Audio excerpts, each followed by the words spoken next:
This is something that's been in the works for some time now. Most definitely. We're making a collab with two absolute great creatives in the state of Mass. How we feeling today, brother? Well, I'm feeling very blessed and very thankful for you having me on, bro. And like you said, this has definitely been time in the making, the meeting of the minds, man. This is overdue, but we're here, bro. I'm having a great day. It's even better now. I'm chopping it up with you. Thank you, sir. Because it's beautiful because God, the way he works, it's like you never know with this plant sometimes. I'm walking, doing some cardio. I'm seeing you at the plaza. I'm like, oh my gosh, this is insane in a perfect way, you know? For sure. I was waiting on the day. You run into everybody. I was waiting for the day. When am I gonna run into it? And it happened at the right time. Yeah, I think, and what's cool is that little convo that we had in the beginning of it. We realized all of the similarities that we have. And we're probably going to notice more in the pod as well about how we've been working on fasting. We've been working on just our overall craft. You know what I mean? And I could see the glow that we both have. Absolutely, because we're on the same team, you know? And I always tell people about the phrase of God's spit emoji up in the chat. You know what I mean? I love that you said that. He's here right now. He's in a seat right here, right in the middle. 100%. You Very know, well said, man.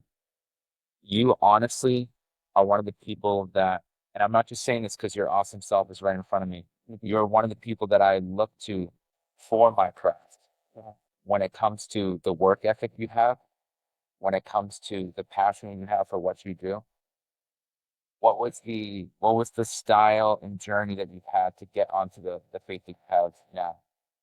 Great question, first and foremost, bro. Thank you for saying that. But again, not just because you're sitting in front of me. I genuinely appreciate that. That really touches my soul. And anytime your name comes up in conversation with people, with you, with my girlfriend or whatever, who knows you as well from way back, it's always nothing but positivity. It's always nothing but love. Like I try to uplift your name in every space that I bring it into, and you really, I feel like you encapsulate what it means to bring light into dark spaces. I've never seen you do anything other than, like you said, have that glow and just bring that positivity. So thank you for that first and foremost. But to answer your question, man, um, people who have been following my music gen for a long time have just been following that creative soul. They know that I've been making music since fourth grade. Uh, you know, like 5 years removed from high school now. Uh, Graduated in 2020. So that's going on like 13 years of me pursuing music and pursuing a creative craft. And in the beginning, for a lot of years, I just I didn't know exactly how I wanted it to look, but I just knew that I wanted people to hear what I had to say, The message. the message. Um, the message wasn't full formed at that point when I was just a young kid in fourth grade laughing Vanilla Ice lyrics and Eminem lyrics at the lunch table. But I knew that I wanted people to hear what I said, and I knew I wanted my influence to touch people. Because I believe influence is really the key, and you can either choose to use your influence properly, you can misuse your influence. And that's very much the case with you see it across the board in mainstream music, but even in the local music scene. There are a lot of people who have an influence. And it doesn't matter if you have an influence over one person, two people, 100 people, or you get to the big stage, there's millions of people. You have a choice every single day with every word that you say, with every piece of art, wisdom that you drop, that you're using, you're either misusing or you're properly using that influence. So I always wanted to properly use my influence. And to kind of speed up that portion, I think that for a lot of years, I did have a deep air of selfishness to myself. Um, in reality, my focus was I knew I wanted to influence people, but I wanted people to look at me in a certain cool way. I'm making this rap music.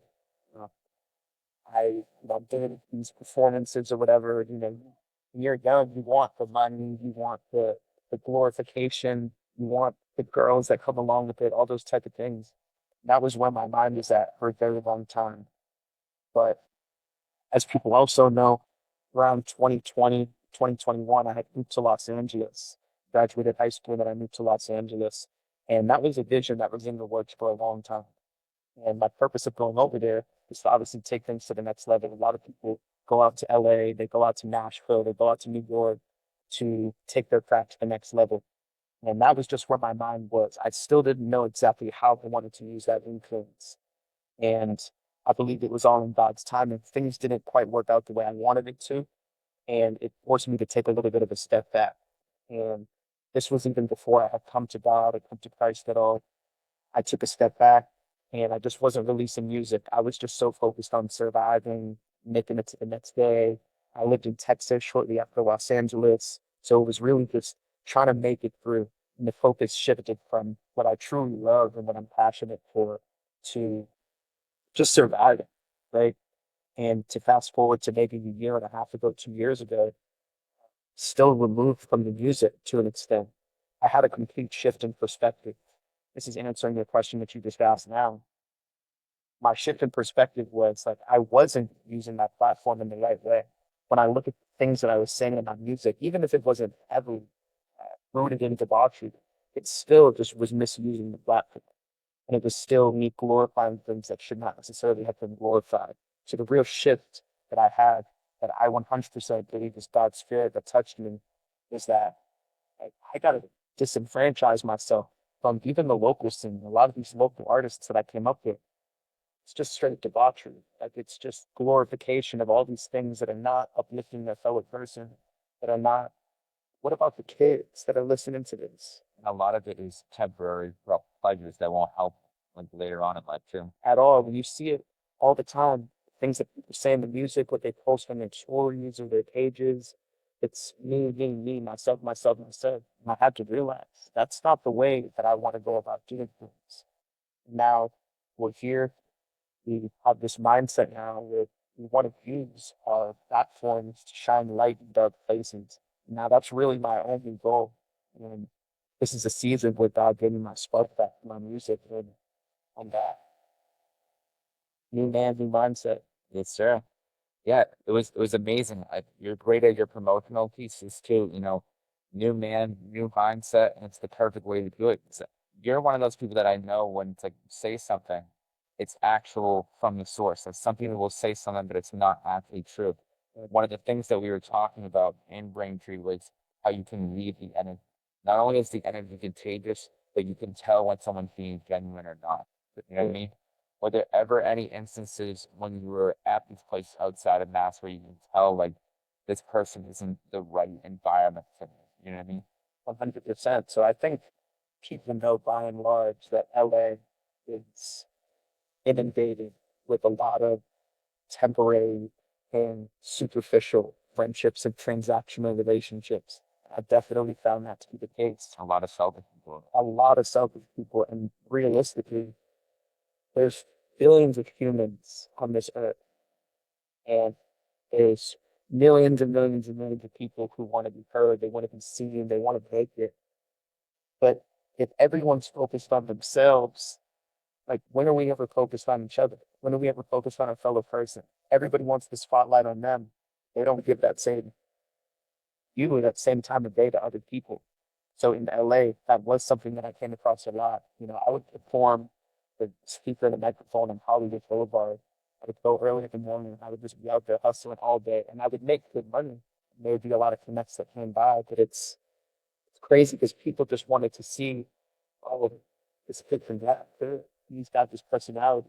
How can I get a piece of the pie, right? I remember one time, Was it like negative networking? Like they tried negative networking. That's a good way to put it. And I think that all networking can have its benefits, but you can tell the air behind it, like you said, that these people are not necessarily the right environment. They're not really trying to elevate me to the next level or uplift the message that I'm trying to uplift. It's more so, what role does he play in my picture, right? As opposed to viewing what I was doing and the music I was making and the platform I was standing on, respecting it in its own light, and trying to uplift it in its own light. It was very transactional. And I'll say that I had a lot of amazing experiences in LA. I got into a lot of crazy circles with, being in rooms that I never thought I'd be in, with famous rappers and all this type of stuff. And that was interesting and unique and special. But there was just something in my soul the whole time that knew this is not quite where I need to be at if I'm trying to bring this message to the next level. This was even before I found God. He was already speaking and whispering in my ear. His Bitmoji was in the chat. So I was like, Doc, this is not this is not necessarily this is not your area. You know what I mean? Yeah. And I definitely came to find that. I really walked away from LA with maybe one or two real friendships. Everything else, I don't hear from folks anymore. It's transactional, it just moved into the not that it exclusive and it was closing. Very telling that like certain periods of life when you don't hear back from the person, it like really opens up the closure where it's like, you know what, this person's not really there for me. You know, not there for me when I truly need it. You know what I mean? Absolutely. How was what was the feeling when you were coming back from that? You feel like, was the enemy trying to come be like, oh, I don't know about this, I don't know about that? Like, what was the mindset, the mentality that you were thinking on your way back? You were like, were you all 100% like, I'm making the right decision? Or was it like spiritual warfare of like, oh, I don't know if it's the right thing? I think retrospectively, there was a lot of spiritual warfare at play at that time because I was struggling towards the end of my tenure in LA. And then me and my girlfriend had moved to Dallas, Texas to kind of get some reprieve because we had been there a few times before. We knew that gas was cheaper, cost of living was a little bit cheaper, but we really just traded one struggle for another struggle. And every day ended up just being survival, right? And people who I don't even open up that much. I've told people the story, but I haven't opened up to the people that are closest to me, honestly, or even the people who are just kind of here for a moment. They don't know like, how deep the struggle was, and it was just keeping my head above water. And I think in that space, the enemy was definitely trying to just get me to the sunk cost fallacy. Like you already put all this time and effort into it. You can't leave now. But I knew in reality that God was going to lead me exactly where I needed to go. And ultimately, that was you coming back to Massachusetts. And I had my apprehensions, and my girlfriend had the apprehensions. But coming back we looked at everything in a new light. I didn't appreciate Massachusetts like I did. I didn't appreciate the family friendships that I had like I do now. I didn't appreciate even the influence I have over my local area because the reality is that the people who do rock with me, I got some good fans, man. I got some people who really rock. I got some people who really are down for the cause, and some people who haven't left. All they've been with me for 14 years, 13 years since I was in fourth grade, and they're still wanting to see me succeed. So I think the lack of appreciation was the tactic that the enemy was going to hope. Totally, just forget all these people. And then just keep digging my heels into a situation where I'm just barely staying afloat. So coming back to match is really a homecoming moment, and it just helped me look at things with fresh eyes. The scales kind of fell off my eyes, so to speak. And I'm very happy to be here right now. I'm very blessed for people that I connected with here and that game. Indeed, and everybody else who plays a role in that. Thank you, sir. Thank you. Because we were talking about your legendary girlfriend. Um, what a small world how I know both of you. Yeah. And it's so cool the trajectory that it happened, where I ran into her at the CVS, you know what I mean? And it was just a blueprint because we've been texting back and forth, me and you, about the meetup happened. And ran into like, and then this is one of the main events to come. Like we have the podcast and there's many more content to come. Absolutely. How did you love the human beings? I don't mind at all. You know, it's crazy because we honestly have grown up together, and not everybody there's a lot of people who can say that, but not everyone can say that. And I had met her, I was just graduating my senior year. She had just graduated in Boston. And uh, I was finishing up my senior year. I was all over the place. My priorities were not in check. I had no intention, no plans, no vision to even necessarily get into a relationship. But I had reached out to her. I think it was on Snapchat, and we just almost instantly just hit it off, and just the conversation flowed. I went to her graduation party, and pretty much after that moment, throughout that whole summer, we just kept seeing each other almost every single day, and the bond just grew in a very organic and very unique way. And that's just us meeting. We've literally been through hell and high water together. Like I literally cannot do justice in saying things that we've been through together. There are married couples who have been together for 25 years that have not seen the depths and the darkness that we've seen, and we've made it through it all. So I do think that the Lord has 100% had his hand over that on its own as a testimony and a testament to loyalty and a testament to seeing things through our age. Like I said, friendships and relationships oftentimes end up very transactional, very temporary. This doesn't work out, we throw in the towel, right? We're not seeing it through the darkest hours.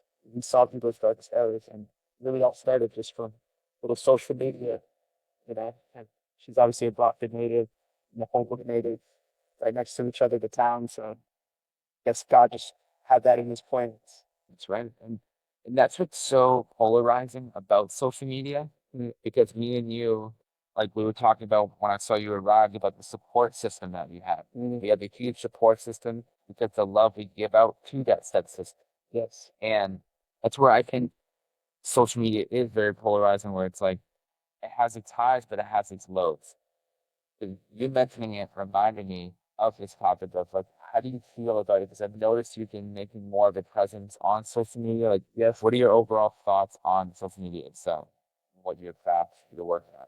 I think that's a great question, and it's something that I'm happy that you brought up because it's something that I'm passionate about. And I want to preface this is that I think I posted something yesterday on my story about this in preparation, getting into the mindset of coming here. I don't want to please and get approval or acceptance from people anymore. Like that's really not my role. I if somebody watches this, listens to this, they follow me when they see what I post and pisses them off or rubs them the wrong way, I am more than okay with that. I can sleep well knowing that I'm walking with the Lord. Like this is my intention. And I think I said kind of tongue in cheek, like when I start talking, people are gonna want me to shut up because darkness hates the light and light cannot exist with darkness. Right. So to answer your question specifically, I think yes, social media is polarizing, it's multifaceted, and that it can be used very easily for interconnectivity and to promote the message the right way. But the opposite side of that, I've used this example to many other people before. Let's say me and you go on our own respective vacations to Paris, France. We both visit the Eiffel Tower as an example. It's a tourist attraction millions of people go to every year, right? It's not like, if you go, it's, oh, wow, if you just went, no one else is going. There's probably thousands of other people posting that same day, the same thing. But social media puts us into this mindset where we want everybody, we want the spotlight to be on us. The slice of our life in that moment is the most important thing for us. And we expect people to an extent to be like, oh, wow, he went to the Eiffel Tower and he posted about it. That's so amazing. Like, this is changing my whole day. A lot of people, that's not their mindset. Right. But everybody still posts these aspects of their life which is fine, but with the intention that it's like all eyes on me. Yeah. I think that in and of itself cheapens the use of social media a lot of times because it's really not just about us. We're supposed to be sharing our mutual experiences and little snapshots of our life. And those snapshots, they're only like a microsecond. A picture is taken, and that picture captures only maybe a microsecond of time. Exactly. We don't know what happens before the picture. We don't know what happens after the picture. So we have this hodgepodge of different factors at play. People giving the best, most exciting parts of their life, expecting people to be excited and be engaged in it. But in reality, we don't know what's going on outside of that. We're seeing the best parts, and it's literally not even a second. A picture is not even a second. It's literally just a microsecond of time. You're capturing that small little moment, right? So people can very easily make themselves appear to be however they want. They can have the best character that they want to display. They can have the most exciting life in the world that they want to display. And in that, it discounts a lot of other people. And that it's like, okay, now we see what you're doing, but how are you using this to do what social media is intended to? The interconnectivity, checking in on your fellow man, uplifting your fellow man, right?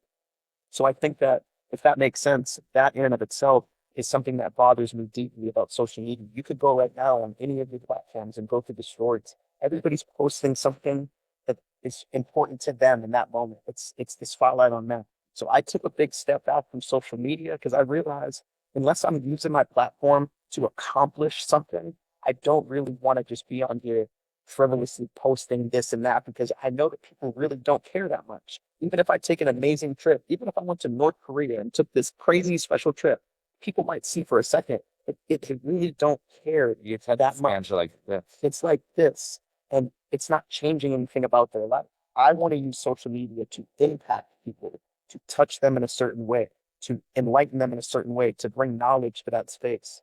And I think you can either use it frivolously and just post a bunch of stuff that realistically people are not really that engaged with, even if they, oh, this is amazing, great picture, you look so great, whatever the case is, it's very fleeting. I think we should be using our platforms if you're called to do this, like we are called to do this, Yeah. to enlighten people, uplift the conversation, change the conversation, open minds, right? Shine light on darkness. And there's a lot of darkness on social media. And I think that's a good way for me to put it. I could go super, super deep on that, but I hope that isn't too abstract. It's perfectly said because that's what's interesting. It's like a lot of the darkness that was not seen years ago before social media, people are now seeing more easily than ever. You know what Yes. I mean? And I love the fact that you mentioned about, impacting people positively on the stories and stuff. Do you ever have, wait, actually, before I get to that, I heard a quotation from someone that I know where it's like, people are more interested on the fact of themselves, not like in a selfish way, but like people aren't focusing on us more than we think it is. Like maybe Mm, people's anxieties will think, oh, is this person watching me do this? When they're not as focused on us as we think they are. not even nearly as much. Exactly. Yes. And it's like the part where you mentioned about impacting people. You ever have like silent supporters in a sense of they might not swipe up and say a heart react, but like you'll run into them and be like, and they'll be like, I really thought your stuff touched my soul. Mm, And I must say, you and your girl are some of the people that I didn't know at first. It touched you guys' soul. And I would run into her at the store and she's like, your stories make my day. You know what I mean? It's true. like people who they don't always have to react, but they'll watch and be like, wow, that stuff, he's really like doing what he's setting out to do. Do you ever have any people that like they might not always be, but like if you run into them, they'd be like, your stuff is really making a positive shift. Have you ever have those type of people? I would say so, yes. And while half of me kind of maybe just by human nature would wish sometimes that those silent supporters, like we could go so much further if we were like actively engaging with each other. But I will say, anytime I run into people that know what I do, they know my music, they know my platform, I do get a lot of love in person. I will say that. And whether or not it's genuine or not, it's not for me to say, but I do genuinely get people, like you said, who do show a lot of love because the reality is this is that when you let your light shine, when you're that lamp on the hill and you're not covering that lamp like it says in the word, people can't help but notice it, right? You As know the it's sun's getting brighter, and what a coincidence. it's perfect timing, man. When you know a tree by its fruit, right? When people see good fruit, as much as they maybe get oh, this guy's posting this again, talking about all this positive stuff, about all this God stuff again, swipe left in person, like, what can you really say, right? Because you see the light, you see the fruit, you see the positivity. And I feel like it'd be hard to find a negative angle. So yes, there are people both genuine and questionably genuine that definitely um, they show that piece of themselves in person. And I do have a lot of love for anybody who supports the vision and anybody when I do run into them, the love that they show because I really don't come into contact with a lot of friction in person. It's usually a lot of love. So I would say so. And those silent supporters, they make a big difference. You got to have that. Not everybody's going to be rallying you from the top of the hill. You know what I mean? Sometimes it's just those people who, when they see you or when they're in contact with you, bro, you're doing the right thing. You're on the right path. I see you. You feel what I'm saying? That's right. That's right. Yeah, that's what's interesting. Uh, you never know who you could touch. You know what Yes. I mean? It's just like it's like a full circle sort of belief, and you see it, and it's like you just have this feeling. You know what I mean? It's kind of like Christmas back in the day when you love getting the presents, Mm, but now it feels better as you get older to give more. You know what I mean? absolutely. And that's what's beautiful. It's like walking with the Lord. You mentioned about the glow, but it's also the clarity in the mind as well. Yes. You know what I mean? I was talking to my friend recently about literally at the BSU graduation a couple days ago. I was sitting with him, He was talking about, I'm not a fan of people who wear the cross just to wear the cross. You know what I mean? They'll wear it for maybe like a fashion statement or something. We were talking about being genuine and stuff, so Brian goes along the line of that too. So you can wear it, but if you're not actually going through with it, being lukewarm or even just overall fake when it comes to being like, what are your instances where you run into people that aren't really on the team that we're on? You know what I mean? Is it easy to read sometimes, or like how would you say? I think that obviously Jesus was the greatest man who ever lived. He was the greatest teacher that ever lived. Any peak that you could attach to a personage, Jesus encapsulated that. And he made it very simple, right? Like I just said a moment ago, you know a tree by its fruit. It's really that simple. When you go outside and you look at an orange tree, you know it's an orange tree because this orange is growing off of it. You know it's an apple tree because you see apples growing off of it, right? You know it's a pear tree because you see pears growing off of it. You use that example for a reason. It's because in the same way, it's completely parallel to personalities and people. When you look at somebody and the fruits of their life, what are they talking about? What do they stand for? What do they post? What jokes do they make? If they're making music, what kind of things are they talking about in their music? That's their fruit. And you know what type of tree it is by looking at that fruit. So when you see somebody who, like you said, they wear the cross in vain, I think that it's not only an issue because it's misrepresentation, but it also harms the body of Christ as a whole because people are thinking, wow, that's what Christians do. Christians are making music about killing people and, popping Percocet and drinking lean and smoking this and drinking this and hitting this shorty and this and that, but they're wearing a big cross. Or you see people going around, like you said, wearing that cross as a fashion statement, but there's filth coming out of their mouths. People don't think that words are like that important. Oh, they're just curse words. They're just this and they're just that. It says in the word to not speak curses, to speak blessings, right? So when we see people going about doing that, misusing their words, the powers in the tongue, right? If people are misusing their voice, that's like that's not the tongue. It also says in the word that the tongue is hard to tame. So it's not necessarily an easy thing to perfectly bridle your tongue, right? But it says that if you can bridle your tongue, you have control over your whole body. So realistically, when people are misusing their speech, their platform, their music, everything, it really speaks for itself. And it does hurt me. It's not a judgment thing because I'm not sitting here being like, this person's a fake Christian and this person's a real Christian. It's like, brother, sister, like if you walk with the Lord, if you represent the Lord properly, you have no idea how many people that's going to touch. And when you don't do it properly, how many people that impacts. And it leaves people thinking, oh, yeah, Christians, they're all lukewarm like that. Well, Or it's a bad light. it's a very bad light. So it hurts my soul to see that.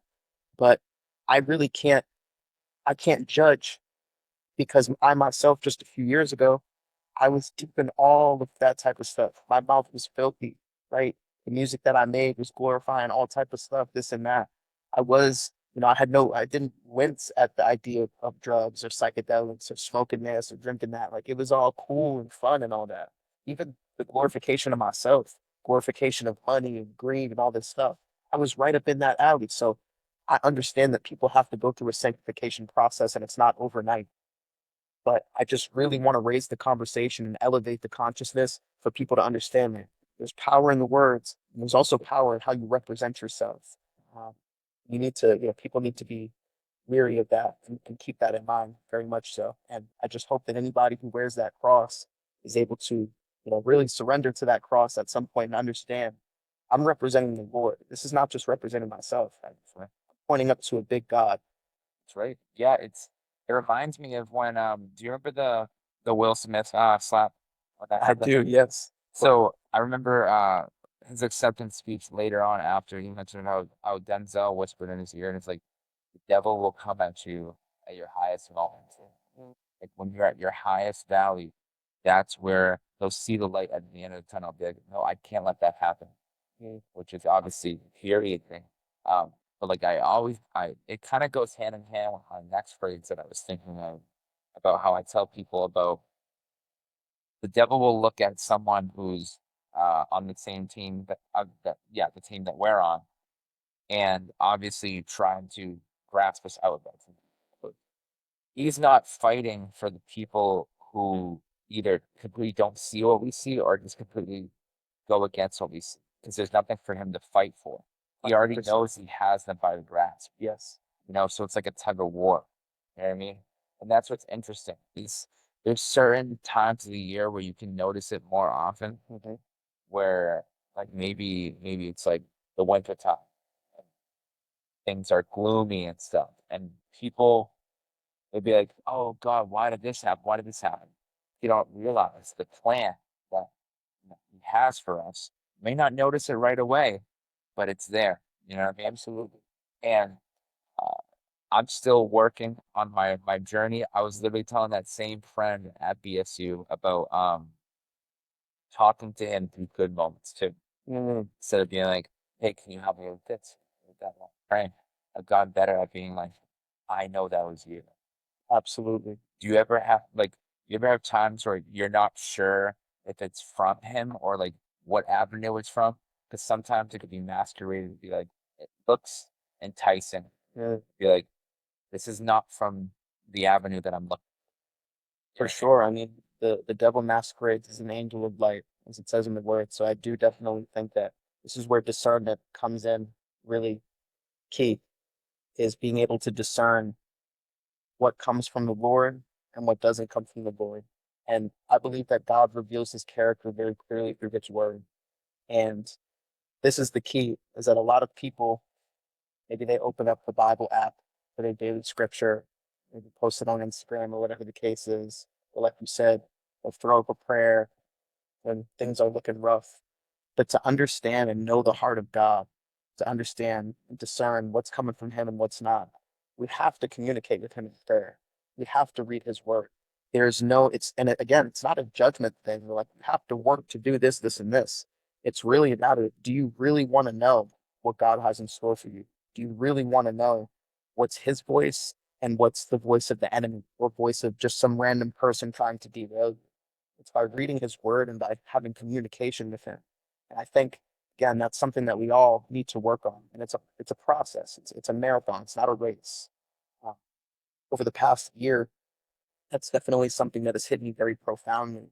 Is that the closer you draw to God by reading His Word and by being in prayer and being in connection with Him, you're able to discern those things. And there's been many times where it's like, wow, I'm going through this, this, or this. Is this a test from God? Like, is He pruning me right now?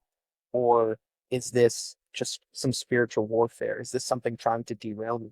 And I think that through the good times and the bad times, keep that communication. You read God's heart by reading His word. You're able to discern and wade through those times. Even when things get difficult, you're able to discern. So I've definitely had that happen, but it gets a lot clearer when really try to draw close to him and understand him. What is his nature? What are his qualities? What are the things that he values and doesn't value? What does he approve and disapprove of? And then you're able to walk, oh, wait a second. I know that God would not do this. I know that God is not a liar. I know that God is not evil. I know that God is a provider. So I know that this is not from him. Or I know that God is, he chastens us. He tries to reinforce us. He tries to sharpen us. So at times it's also like, oh, wait a second. I see what he's doing in this case. This is a quality that I need to work on. This is a part of my character that's really weak. And I see what he's doing and how he's sharpening me in that regard. So drawing close to him creates that discernment. And I do agree with what you said, that that's a very key thing to understand. I think a lot of people just go through life sometimes, you know, not really thinking that deep into it. They might think it's all God, good and bad. They might think it's all the devil, good and bad, but discernment, that's the key. 'Cause that's what's interesting. One of the things, like I mentioned, that we talked about in our Braintree mini podcast Mm, was the art of fasting. mm, And some people with no context would think, oh, I'm gonna be hungry. Like I'm not gonna eat for a whole day. Like that's not what God would want. But no, you become closer with Him when you do the art of fasting. 100%. What got you into doing fasting? Like, did you hear it from the Bible, or did you hear it from someone that you know who's also a Christian, or like like what was the thing that you know made you notice about doing it? See, I grew up in a Jehovah's Witness household, interestingly enough, which is, for people who know, it's very different. It's very out there, and there's a lot of man-made things that are attached to that belief system. And it's neither here nor there. That's a bigger conversation. But I never grew up. Nobody ever talked about fasting. Nobody ever encouraged the practice of fasting growing up. And typically, when you hear about fasting in today's age, it usually is not in a Christian context. It is if you know, you're in Christian circles, but by and large, when you hear about fasting at large, it's usually something like Ramadan or something Yeah. about Islam, right? But what the Bible explains is that it's two things. One, that when you fast, it shouldn't be something that you're like announcing to the world. And that it's like, I think the way that it describes it, it's don't have your face disfigured and like in this way where it's like, oh, like I'm God, like I'm so hungry, I'm struggling through this, and this. It should be something that's a practice between you and the Lord. And the purpose of it is that when you're cutting out those distractions, right? When you're cutting out the most fundamental human need, something like eating, right? It kind of clears that air a little bit. And it's the focus is strictly on your spirit, it's strictly on God. And you're not, because when you eat food, especially if you eat a heavy meal, it's hard to think as straight. It's hard to think as clearly. And when you're hungry, a lot of times, one of the first things you're thinking of is, I want to eat, I want to eat, I want to eat. But when you could put that to the side and the full focus goes on God, there is no distractions. So that isn't something that I didn't grow up with it. And I always saw it culturally in a different context. But within the last year, I've started to give it a try at different times. And it also says in the word that there are certain things and certain spiritual strongholds that can only be broken through prayer and fasting. That there are demonic influences that can only be upheld or upended through prayer and fasting. And I think that people don't realize fasting is not just not eating. There is a spiritual thing that's happening internally when you are doing. There is a spiritual connection that is being strengthened, a cord that is being empowered, and it's it's almost sometimes inexplicable because you can't necessarily fully rationalize that. Why, when I'm not eating, does this prayer have more movement than when I'm not? So when that focus goes on God, it says something to them. It says something to your spirit. That focus shifts. The Holy Spirit moves in a different facet in that regard. And I've seen it work in real time. It's not for, we can't do it just because, or we can't do it just because it looks like it's good, or people are going to think that we're more pious or more holy or more religious because we do it. It's a matter of, do you want to grow closer to God? Do you want to cut out those distractions and really hear his voice? Take away anything for a little bit that's going to get in between you hearing his voice, right? Physical, fleshly pleasures and all that. So I've seen it move greatly. And it wasn't only until this year that I even realized the power in fasting. And I think that that's a secret weapon that even a lot of Christians sometimes don't lean into. There's a lot of power behind fasting and cutting out those distractions. God can speak to us a lot more clearly. That's right. I remember when I started the journey of fasting, which literally I'm doing right now, actually. I've only had, I think, one Cliff Bar and nothing else. Just so I wanted to be super clear for the pod. I remember telling someone recently about me doing fasting, like, oh, I had such and such for this long about a period. Like, oh, wouldn't it be the opposite when you have less energy? Because I told them I had more energy. That's just one of the many benefits, that comes with it. You can just notice yourself just moving differently. You know what I mean? 100%. And it's like people don't realize that just do the fluids. You only need the fluids for a certain amount of time. You don't need as much food, you know. You can go a long time without food. It's pretty remarkable. There's people who do 30-day fasts. Yes. It's beautiful stuff. And you can just notice not only mentally, but like with the skin too. It's just an overall recharge of what needs to be done. I mean, 100%. One thing I want to add to that even is that, which is also why I believe that this is something that God obviously intended. It says it in his word, right? We're expected to fast.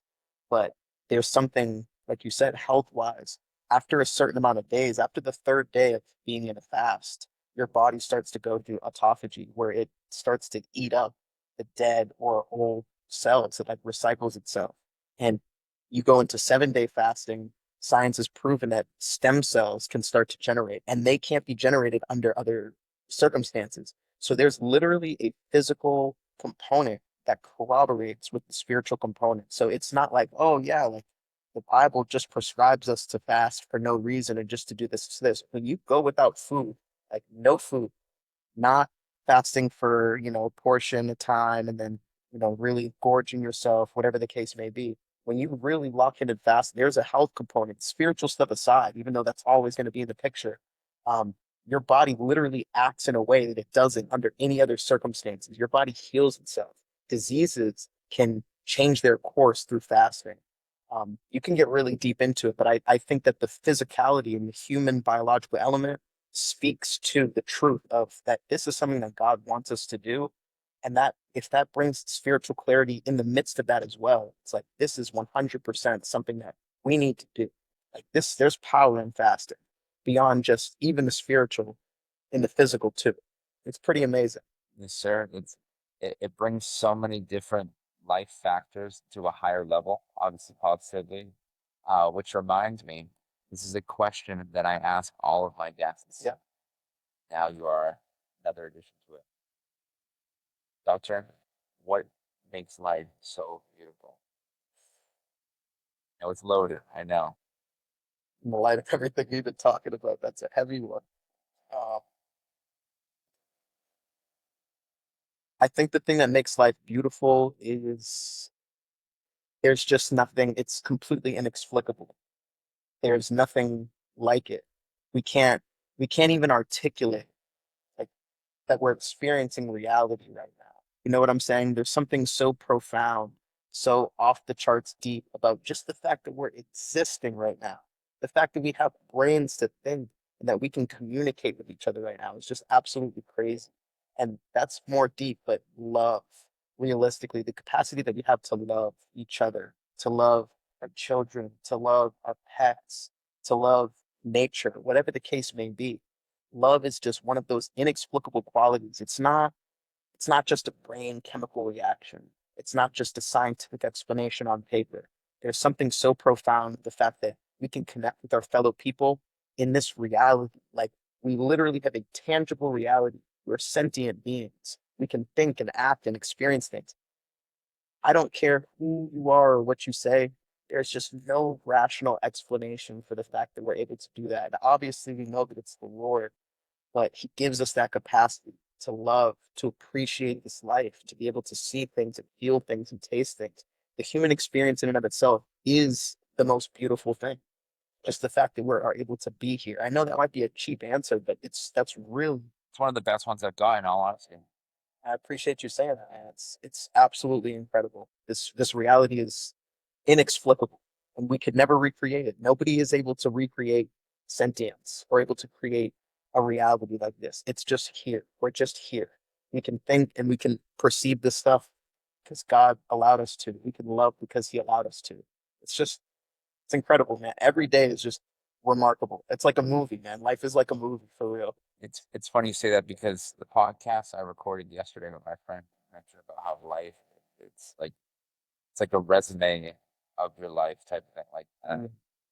your life is a resume. It's a video game. It's all different things. It's all how you see it. You know what I mean? Like your perspective shifts things. You Mm. know what I mean? Especially when you have the perspective with the Lord, it's a lethal combination. Lethal that cannot be replicated. No. You know, it's an undefeated combination. You know what I mean? Because it just it speaks volumes. It speaks volumes.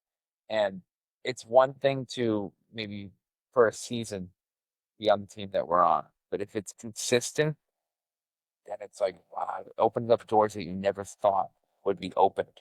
100%. Because the amount of people, we were talking about social media, the amount of people that just talk over social media.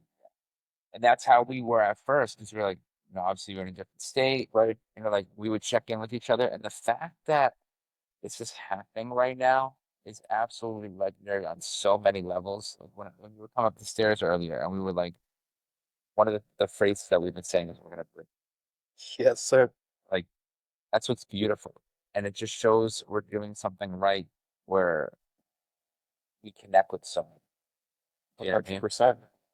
And it's like a full circle sort of belief where we touch their lives and then it spreads like a great contagiousness. Touch their life, they learn from us, and then they help other people as well. And that impacts us. That's right. It's it's amazing. It's really amazing. This is and how set on our beliefs we are and how creative we are. Because we're the type where it's like we have a mindset in mind where we think of something or like, okay, this is beautiful, but let's also get even better in a positive format. Yeah. What are future plans for Doctrine? So this is really a special season for me right now. Uh, I don't want to lead too much onto it, but I'm working on a very big project, a non-music related project that I don't think anybody in my locale has done to this capacity. With one of my very close brothers, we're working together on something that's going to be very special, and it's really going to shake things up a lot. And again, I really, just for the sake of everything, Don't worry, you don't have to go into it. I won't go into it, but it's not music related. It has a musical element to an extent, but it's very, very, very profound. And I really don't think that anybody else from where I came from has gone about doing it in this way. And, you know, all thanks to my, if it's work with and like my close brother. That besides that, I'm gearing up to release a lot of music next month. Ooh, June is going to be the time that I'm really going to be able to lean back into things.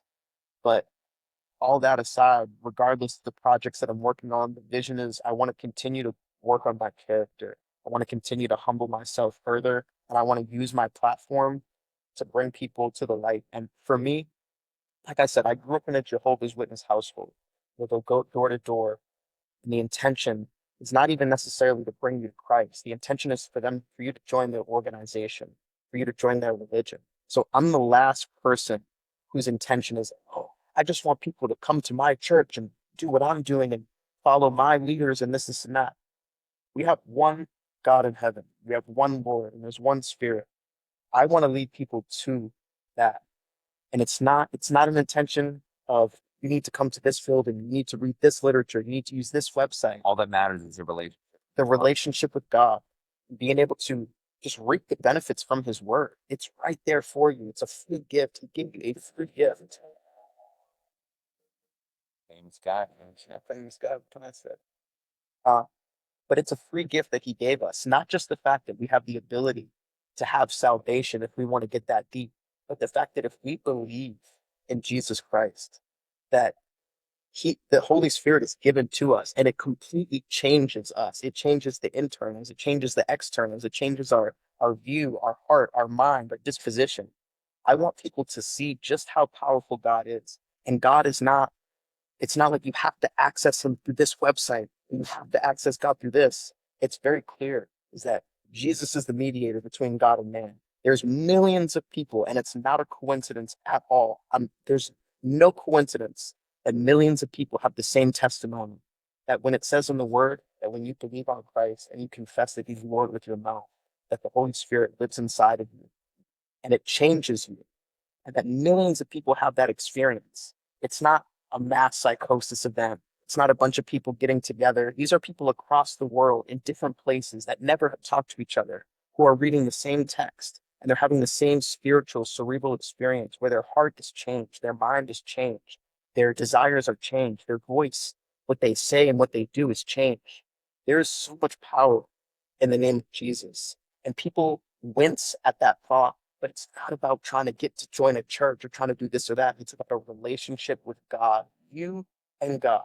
That's right. And it's open to anybody. Anybody can access that. Anybody can change their life. Anybody can have the power of the Holy Spirit transform their mind and their heart in ways that they could never imagine, break addictions that they never thought they could, get out of situations they never thought they could, fix anger and character issues and mental things that they never thought they could, breaking free from chains. I want to see that for all my people. So whether it's the big project that I'm working on, or whether it's music that I'm going to be releasing, or other things that I have in store with my nonprofit organization, I want to uplift people. I want to help people. I want to change minds. I want to change hearts. And the number one change is not done by me. It's done by the Lord. I'm only a mouthpiece. I'm only a vessel to deliver the message. If people take it themselves and they take it in their heart, their lives will be changed. They will see their lives change in inexplicable ways. So that's mine. That's what I want to do next is use my platform, music, all creative endeavors that I have, you know, nonprofit, helping people, helping the homeless, helping the single mothers, helping the children, whatever the case may be. And by just letting my light shine and with the ultimate goal, helping them see that like, the Lord is the one that's the source of that light. We're just, we may just be light bulbs in the mix of things, but there is a sun, literally, right? That is the source of all light, that is the source of all goodness, that is the source of all power. And that through that, there's nothing that can't be accomplished in his will. There's That's nothing that can't change. So I want people to see that. And I'm going to be bold about it. It says in Proverbs, the wicked flee when no one is even chasing them, but the righteous are bold as a lion. And I want to move in righteousness and I want to move in boldness and not be afraid to share that message. I know how the Lord has touched my life. I'm a completely different person than I was a few years ago. I've had addictions break. I've had anger. I've had deep seated emotional traumas broken, melted off like someone put a blowtorch to silver and it just melted away. The Lord is so powerful. I've seen God heal so many things. I've seen God break so many chains, so many strongholds. And I just want other people to be able to have that same experience. And you don't need to do it through religious spirit. It is through a relationship with God. It is that simple. By surrendering and giving your heart to Him, saying, Lord, I don't have the answers myself. I'm going to fully put it at your feet. I'm just going to give it a chance. I'm going to put my issues and I'm going to put my problems and my traumas and my confusion and just give it to you. If you're there, work me through this. And that surrender is what he works with. He doesn't want your money. He doesn't want your resources. He wants your heart. And if you give him your heart, he will change your heart right. inside and out. That is- So that's the mission, man. That's really the next step is to shout that from the mountaintops, bro. And that's what's beautiful because most people, when someone would ask about their future plans, they talk about like things like, like, what was it? No, maybe like an occupation or something. Like, what I love is that you were talking about improving your overall self. Yes. You know what I mean? Like some people don't think of that when people are asked about future plans, they talk about like I said, when it comes to finances or stuff, but you were talking about actually improving yourself more than you already have been. That's I it. mean, and that's what's beautiful. And it takes a lot of great guts to mention what you mentioned because some people understandably are reserved about the adversities that they would go through. So I applaud you for that, my friend. I appreciate that. And that's what's cool about what you mentioned about the organization, about helping people, the less unfortunate. Sadly, there's some people out in the world that like they'll make a big deal out of it when it comes to, oh, I just donated this, I donated that. I didn't even know that you did that. So that's what's beautiful. People want the clout for it. But I just found out just now that you do that. So that's how beautiful it is. Where it's like you're not like those people that are like, oh, I help the unfortunate. They'll give me praise. You know what I mean? For sure. And that's what's amazing. And for everyone listening right now, the non-music project, I'm involved in it. It's beautiful, guys. It's beautiful. And when you guys find out what it is, it's another thing that's gonna break the internet. 100%. Big plans, my friend. Big Big. plans. Yes, sir. And what made you thinking about the project? What you said you don't have to go into my Of course, no, for sure. I think that there's so many mediums of creative outlets and creative expression, and music is just one subset, right? Like you can get a lot across in a song and in music, but at the same time, it only goes so far sometimes, right? There's so much more to say. There's so much more to express. And how long is the longest song you might hear? Is maybe like 6 or 7 minutes if you're listening to like a really long track of some sort, right? But there is so many other capacities, just conversational pieces, things that make people think that require more time, that require different uses, that maybe it's not just the audio portion, maybe there's a visual portion to it. And through all of that type of stuff, I want to raise the conversation in different ways. And the thing is that people are engaged with music, obviously, but there's a lot of people who may not be engaged. There's people who may just not like my style of music, right? Not because they don't like me or they don't like what I talk about, but just may not be their cup of tea. Maybe they're not big music listeners.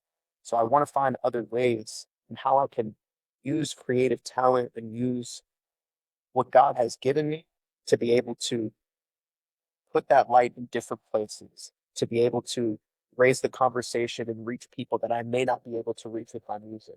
So that's definitely what I can say about that. And just in and of itself, that nobody is pursuing. I feel like where I come from, people are not pursuing it to this capacity for the intention that I want to do it for. It's not just because I want to, want to make the music. I want to do this. I want to create this and be a part of this because I want more clout or I want this or this. Like, no, You want to be known for more than just. for more than that. So more eyes are on me, not for myself, but so now, okay, I have an audience. Let me tell you about X, Y, and Z. Let me raise the consciousness. Let me shine wisdom and light into these places, right? Because influence is everything. Like I said at the very beginning, you can use your influence properly or you can misuse your influence. And I want to gain more influence to use it the right way. I don't care about approval from people. I don't want to look like the coolest guy. I don't want to look like the flyest guy. I don't want to be posted up with all the supermodels and flexing the big chains and I'm pulling up in the whip and I'm pulling up with the double cup. That's not what I'm trying to do. I want people to look at the art and respect the art and then be like, okay, who's the person behind the art? Like, what are they trying to say? What is their message? What is their platform? Right? Yeah. I'll use one brief example real quick that I've given to so many people over the years is that if me or you went to go stand out in the middle of Faneuil Hall or Boston Common and we wanted to share a message of wisdom or just enlighten people in some facet, and we just went out there and just started talking, people are probably not going to really pay much attention. They're going to be like, who's this crazy guy in one ear and out the other? It's random. But now imagine a favorite rapper or a big movie star or a big, author or something came and said, okay, I'm going to be coming to this place. I'm just going to be having a conversation with people. I'm going to be sharing a message. There's going to be people flock just to listen to the words that are coming off their lips. And forget that we're all. And it's all because of the influence that the person has. So gaining that influence, I believe, is pivotal to being able to have people hear the message and really hold to it. It sucks that it's like that and that people wouldn't listen to someone they view as like not as important as a movie star or not as important as a famous rap artist. But sometimes you need to step into that realm and get the influence first, get people on your side first, and then be like, okay, you guys respect the art, you guys respect what I stand for. Let me go a little bit deeper. Like there's a human behind this music. This human has certain thoughts and certain wisdom and certain knowledge. And now that I have you as an audience, I'm able to share that with you and you'll actually listen to me as opposed to who's this crazy guy, this random person. I don't know him. He's a nobody. But you have Drake or you know what I'm saying? Lil Wayne or whatever coming to these spaces. It's like people, oh my goodness, they're going to be recording every angle and everything he said is going to be a tabloid headline for the rest of the week. And you could be saying the same thing as them, but they wouldn't. You know what I mean? Exactly. So getting that influence and then using it to say the right things, it's going to be very powerful. So that's the vision. And that's this, I believe that this project is going to be something that is going to make room for that 100%. Yeah, I feel like it's gonna be the gift that keeps on giving, in a sense of just when people who are listening they think they know what it is. Trust me, you guys don't. You know, it's gonna be big time, big time. 100%.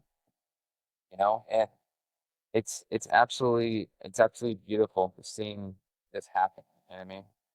And I appreciate you and all of the content that you put out because you never know, like you said earlier, you never know who it might touch. Of course. You never know. And this is it's absolutely beautiful that we're making this happen. And I couldn't thank you enough. I gotta tell you something right here. I gotta tell you something. Because talk about our beloved Lord. I have a thing that I have on my lock screen.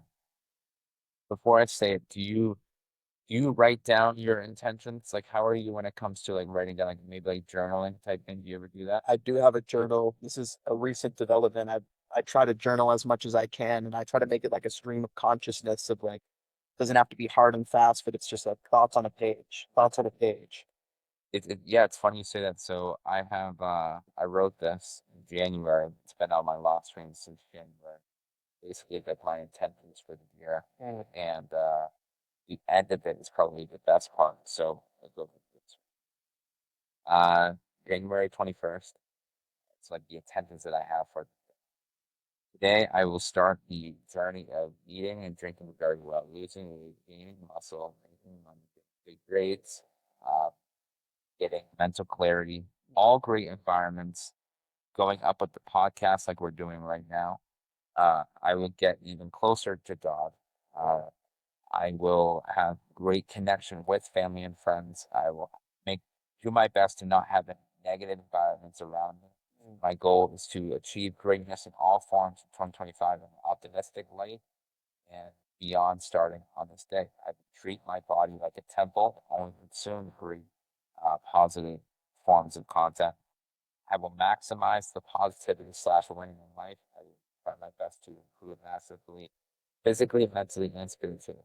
I will achieve all this on this paper to the best of my ability. I will do everything I can to achieve it, and I put the end thank you God for this life.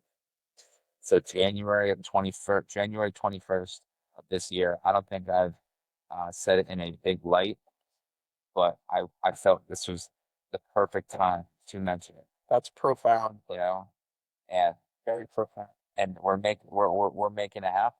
You know what I mean? in real time. I'm proud of us. You know, I'm proud of us. This is a long time coming, and much more greatness to come with the two of us. You know what I mean?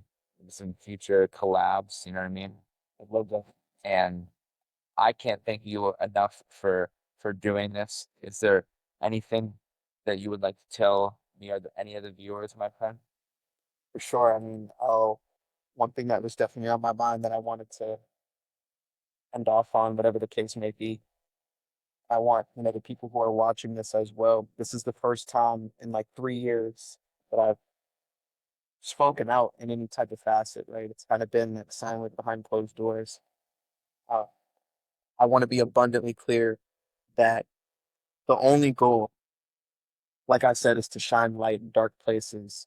And there's a lot of darkness in the music. There's a lot of darkness even in our own backyard, in our own locale.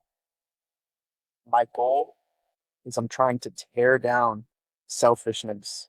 I'm trying to tear down debauchery. I'm trying to tear down the glorification of sin. I'm trying to uplift and trying to change the conversation for people to be able to consider their fellow man. Instead of posting about yourself only, instead of only posting about money or posting all these things that are glorifying self, I'm here to break strongholds and change mindsets for people to be able to think about who needs help, who needs to be uplifted, who are the most vulnerable people. How are we influencing the kids? How are we interacting with the homeless people? How are we interacting with the people who are suffering and struggling in silence? I'm sick and I'm done with just seeing the same rat race and the same cycle of people promoting this dumb, debauchery and glorifying sin. So I'm making it 100% my mission. From this moment, it's clear as day. Like I said, I haven't spoken out in this capacity in a long time. I'm making it clear as day right now that this is a battle that darkness will not win. This is a battle that sin will not win. There is nobody in this local scene that is going to fight harder to tear down these strongholds and to shine the light and expose evil deeds of darkness. If you are glorifying sin, if you are promoting debauchery, if you are not uplifting the kids and you are feeding the kids poison and you're speaking filth out your mouth, the light is going to be shined on it. And I'm going to make sure that in everything I do and everything that I say, I'm going to use my platform to help the people that need it the most and shine the light and expose the people who are working directly against it. So you guys are bearing witness right now, live, whatever the case may be, that this is the mission. And I will die on this hill. I will literally die on this hill that I'm using my influence from this moment forward to change the conversation. If you are promoting this type of stuff, you're glorifying sin, if you're glorifying debauchery and evil and spitting poison and filling the ears of kids with poison, it will be torn down 100%. And whether that be by something that I do or by just the conversation shifting and people realizing their own minds, wait a second, this stuff is not it. The conversation will be changed. Strongholds will be broken down. blockades will be torn down. Hearts will be changed. Hearts of stone will be made into hearts of flesh. And the Lord Jesus is going to speak through myself, and he's going to speak through the music, and he's going to speak through the content. And we're touching this community. We're touching Massachusetts. We're touching Norfolk County. We're touching Whitman. We're touching Bridgewater, Holbrook, Brockton, anywhere in this area. God's spirit is going to touch it. And there's nothing that anybody can do to stop that. And I'm going to be a fully open vessel for God to use this. Anybody who's watching this, I really want y'all to understand that right now. It's about to be up and it's fully stuck. I'm telling you, That's I'm right. bringing light and love in full, period. That's right. And hopefully that this episode is a great awakening for people where I think they're going to hear the words that we said. They're going to hear the message that we are trying to give to people. And we're going to tell them that we're giving out positive content that will help you. Nothing but. Exactly. For past, present, and future. Yes. It will help things that you were thinking about in the past. It will obviously help with present. And if you're consistent enough, future down the line too. And who wouldn't want that? And it goes around helping loved ones too. So hopefully the words that me and you have said today are awakening. And I feel like me and you are great with articulating what we want to say, and what we're saying is honestly, truly the truth when it comes to greatness and physically and mental. And who wouldn't want that? You know what I mean? 100%. It's going to happen, man. When In I Jesus' name. That's right. When I saw the promo of the first appearance in 3 years, I was thinking, wow, this is a blessing. And the fact that you could have been on any platform, but you were on the Peterson podium, I appreciate you the utmost for that. So thank you a million times over, my friend. Yes, sir. It's happened. Thank you for having me, man. Brother. I appreciate you. I love you, man. Love you too, my guy. Thank you very much. God bless you. God bless everyone that is listening. And I hope that, wait, before I do, is there anything else, my friend, that you would like to say? Just stay tuned, everybody. Stay tuned this month.